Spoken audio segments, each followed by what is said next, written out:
Le pêcheur et la vague d'or.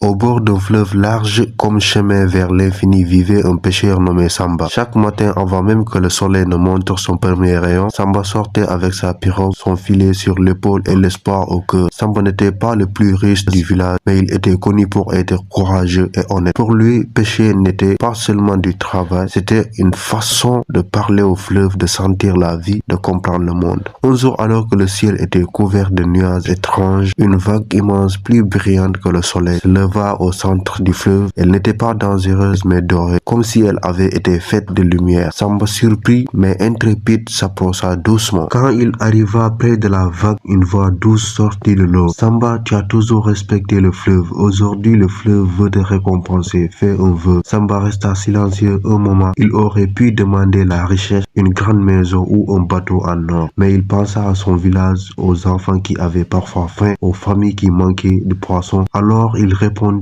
je ne demande rien pour moi, je veux que le fleuve donne toujours assez de poissons pour nourrir tous nos villages. La vague d'or scintilla encore plus fort, puis retomba doucement dans le fleuve, comme si elle n'avait jamais existé. Samba rentra au village croyant avoir rêvé. Mais le lendemain et les jours suivants, quelque chose avait changé. Les filets de tous les pêcheurs revenaient toujours pleins. Les familles ne manquaient plus de nourriture et le village prospérait. Personne ne savait pourquoi, personne sauf Samba. Et lui, il n'en parlait jamais. Il continuait de pêcher chaque matin, humblement, en remerciant le fleuve pour sa générosité. Avec le temps, on disait de lui, ce n'est pas seulement un pêcheur, c'est le cœur du fleuve.